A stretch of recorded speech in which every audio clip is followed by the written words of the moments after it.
तो ये हमारा क्वेश्चन है आईआईटी का, आईआईटी जेईई में आया है ये क्वेश्चन। इसकी हम बात कर रहे हैं, बहुत ही सुंदर और अच्छा क्वेश्चन है। इसमें बोला गया है x i belongs to 0 to 1 है, वेयर आई इक्वल्स टू दे रखा है 1 2 3 डॉट डॉट 28 तक। Then the maximum value of sine inverse x1 cos inverse x2 plus sine inverse x2 plus cos inverse x3 plus dot dot dot sine inverse x28 से लेके 28 से लेकर cos inverse x1 तक। अब इसमें बात सुनो, ऑप्शन दे रखा है 7 पाई 14 पाई 28 पाई कैन नॉट बी डिटरमिन्ड। इस क्वेश्चन का कौन सा ऑप्शन करेक्ट होगा देखते हैं, और बहुत ही सुंदर और अच्छा क्वेश्चन है। अगर आपको रिलेशन के पता होगा, इसका जो एक रिलेशन होता है हमारे पास कि arithmetic mean is greater than equal to geometric mean, ठीक है। इसमें एक रिलेशन निकालने की कोशिश करेंगे हम और उससे को अंडरस्टैंड करेंगे। थोड़ा सा रब वर्क में जानते हैं। मैंने कहा arithmetic mean is greater than equal to geometric mean. आपको पता है अर्थमेटिक मीन 2 नंबर का क्या होता है, a plus b upon 2 is greater than under root a b. अगर मैं बोथ साइड स्क्वायरिंग करूंगा तो ये क्या बनेगा, A square plus B square plus 2ab upon में 2 का स्क्वायर 4 हो जाएगा, ग्रेटर देन ए बी बचेगा यहाँ। अगर मल्टीप्लाई करूंगा तो A square plus B square plus 2ab कितना हो जाएगा, ये 4ab हो जाएगा। और A square plus B square greater than क्या बचेगा हमारे पास, 2ab बचेगा। कितना बचेगा, 2ab बचेगा यहाँ पे हमारे पास, ठीक है। अब यहाँ पे समझो 2 को दोबारा से डिवाइड में ला सकता हूँ, तो A square plus B square upon 2 greater than equal to A B. ये केस आपको फाइनल समझ में आया होगा कि अगर ए एम और जी एम का अर्थमेटिक मीन और जियोमेट्रिक मीन का अगर हम थोड़ा सा कंक्लूजन करते हैं तो क्या हमारे पास फाइनल वैल्यू आ रही है, A square plus B square upon 2 greater than equal to A B. तो इस रिलेशन को मैं यहाँ पे लिखने वाला हूँ डायरेक्टली। क्या आया था हमारे पास relation, A square plus B square upon 2 is greater than equal to A B. ये हमारे पास फाइनल रिलेशन आया था। अब इस क्वेश्चन को समझने की कोशिश करेंगे। हमारे पास मान लो ये ए और ये बी है।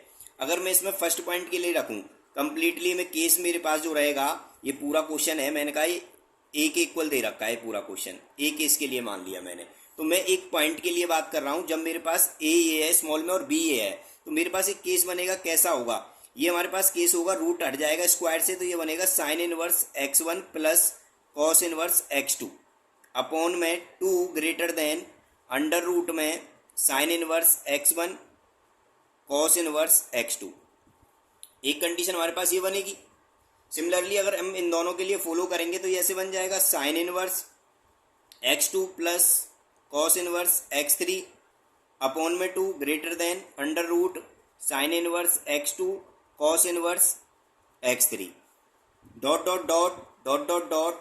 इधर हमारा लास्ट टर्म क्या आने वाला है, sine inverse x28 plus cos inverse x1 upon में 2 greater than sine inverse x28 into cos inverse x1।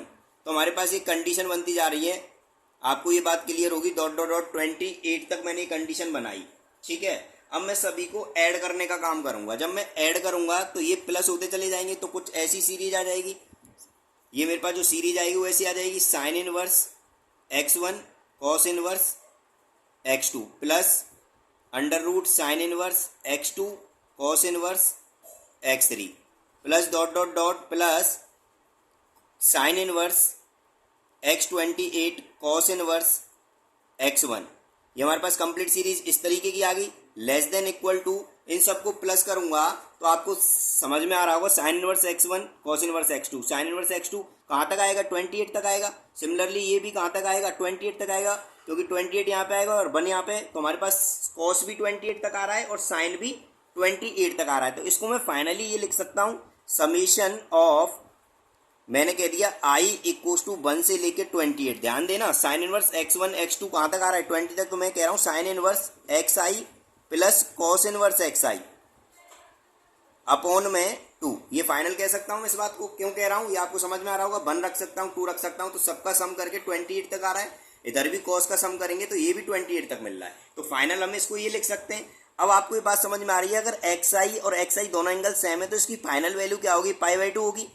बिल्कुल होगी। कितने टाइम्स होगी, 28 टाइम्स, क्योंकि ये सब सम में लेके जा रहे हैं। इसकी भी वैल्यू π/2, इसकी भी वैल्यू π/2, इसकी भी वैल्यू π/2। इसका मतलब कितने तक π/2 मिलेंगे हमें, जो हमें मिलेंगे वो 28 तक मिलेंगे। यहाँ पे π/2 क्यों नहीं करा मैंने, क्योंकि यहाँ एंगल अलग अलग थे, लेकिन मैंने कहा सारे का सम करूंगा तो कॉस वाले एक तरफ कर लूंगा, साइन वाले एक तरफ कर लूंगा। इसका मतलब होगा कि साइन इनवर्स के जो एक्स आई है प्लस कॉस इनवर्स एक्स आई में 1 से लेकर 28 तक रखूंगा, तो sign inverse x1 cos inverse x1, sign inverse x2 cos inverse x2, सब प्लस में मिलते चलाएंगे तो वैल्यू क्या मिलेगी π/2।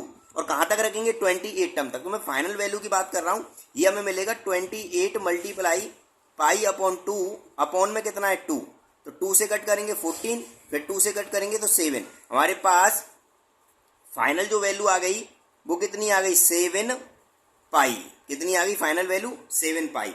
अब इस बात को समझें, ये लेस देन इक्वल टू लगा हुआ है 7 पाई, इसका मतलब जो हमारे पास ये मैक्सिमम वैल्यू है, बाकी की जो वैल्यू होंगी इस टर्म की वो क्या रहेंगी, इससे छोटी रहेंगी, 7 पाई से क्या रहेंगी, छोटी। तो हमारे पास उसने क्या पूछा था, मैक्सिमम वैल्यू पूछा था, तो मैक्सिमम वैल्यू कितनी आ गई इसकी 7 पाई आ गई। तो ऑप्शन देखते हैं कौन सा हमारा करेक्ट होगा। ऑप्शन ए ही हमारा करेक्ट है, ऑप्शन ए इज करेक्ट। तो आई होप ये क्वेश्चन एकदम क्लियर होगा, बहुत ही अच्छा क्वेश्चन था। Thank you.